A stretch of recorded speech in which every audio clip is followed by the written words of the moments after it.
What up, guys?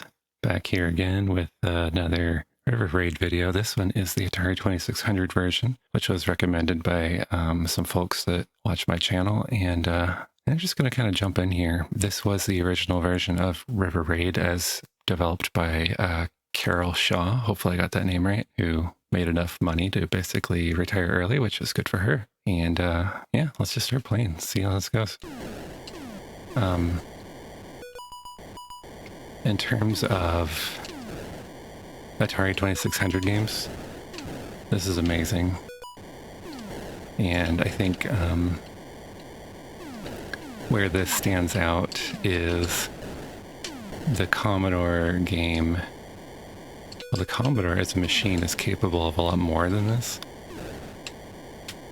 But this one actually really pushes the Atari 2600 to its limits. Now, there's not quite as many features as the Commodore one. Like, there's no tanks. What is it? There's no hot air balloons. I'm not sure if there's enemy helicopters that shoot or not. We'll have to see when we get there. And then this game ramps up in difficulty really well. Very similar to the Commodore 64 version. I think it ramps up a little bit faster, like it starts off real easy.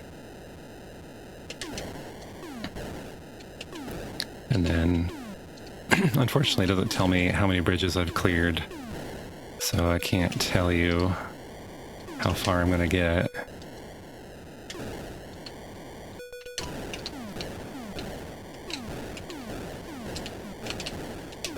Now, I'm not sure if I've mentioned this before, especially because I tried shooting an Atari 2600 version video before, which got kind of ruined, so that's why I'm starting over again.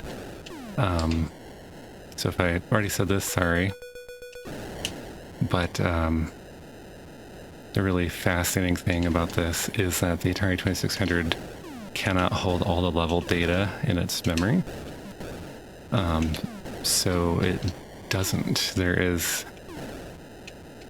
not actually specific level design data in the cartridge at all. Instead, there's an algorithm for determining what the level should look like, which, because of the way RNG works with these early consoles, results in the same level design every single time you play. So it's kind of interesting to me, because I don't quite know how that works. I'm kind of an amateur coder at best, but I understand the principle of having an algorithm that generates the level as you go, and I understand the RNG bit.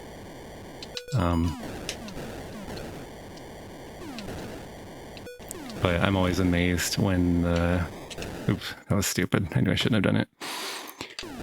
I'm always amazed when the early developers were able to pull off something amazing like this.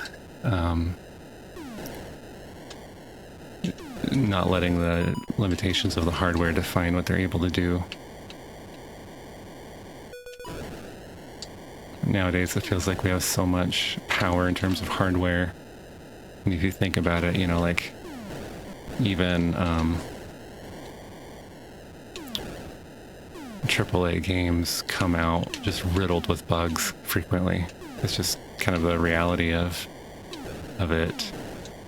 Of course, they're like infinitely more complex in these early games, but we also just don't optimize our resource use as well as we used to.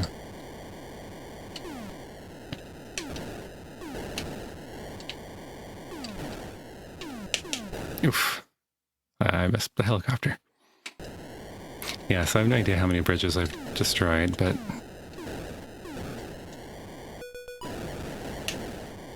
it's a solidly fun game. And this is one, whoa, this is one where, like, I don't think I ever had the 2600 version of this. I had no draw to it because I was like, oh, why would I get the 2600 version when I already have the Commodore version? And clearly the Commodore one is superior. So realizing that, you know, gameplay is key, and the gameplay in this version is spot on.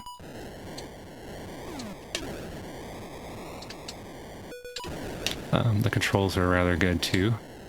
Oop. Like, that was my fault, not the game's fault.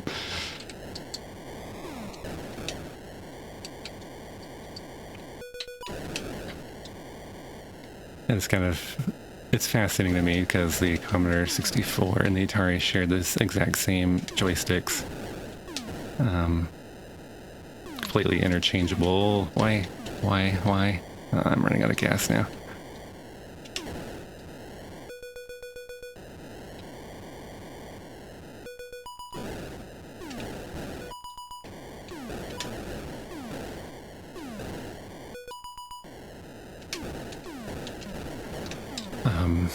But the controls do feel a little bit tighter to me, and that's also, it's really hard to tell if that's a emulator thing or what. A lot of different factors to why something feels more responsive. If the Commodore 64's code wasn't as optimized as the Atari's code, for example.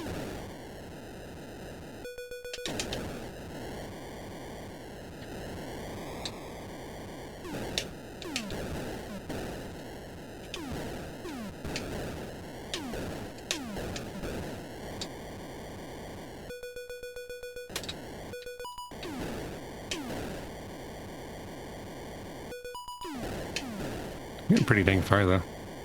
Oop.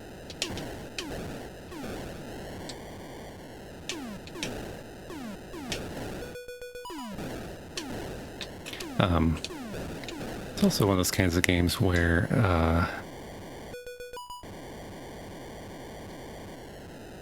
I believe they try to pull off a sequel. Had nothing to do with Carol Shaw, who made the original game. And trying to catch that magic that the first game was no easy task. I've never played River Raid 2. Not even sure it actually exists, but because, you know, my memory's like Swiss cheese these days, but I seem to remember that's a thing.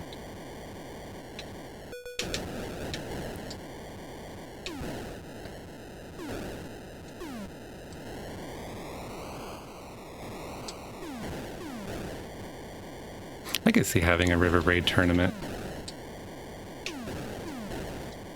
Alright, I need to fuel. I'm racing ahead to try to find the fuel. And then I crash into the wall. How dumb can you get?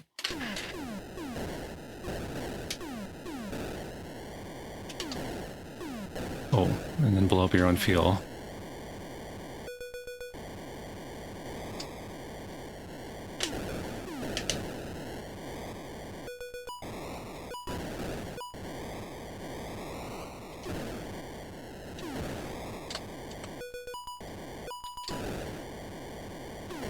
Might be wondering why I'm doing River Raid instead of anything else. I need to stop doing that. That's ridiculous. Oh, okay. That was dumb. Why did I do River Raid? The MechWarrior 2 series is taking forever because it's a long game with a lot of missions. So just thought I'd take a break and go back to some more retro stuff. So here we are. Hope you enjoyed.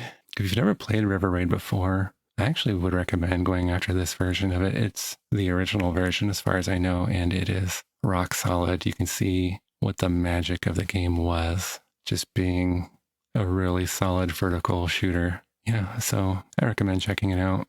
I might do a quick video about the Coleco version as well, because that was also mentioned by a person on the channel, and I'm half historian, half gamer, so I'm having never had a ColecoVision before. I want to go check that one out, so that might be what's next. We'll see. Anyway, thank you for watching. Hope you enjoyed, and see you next time.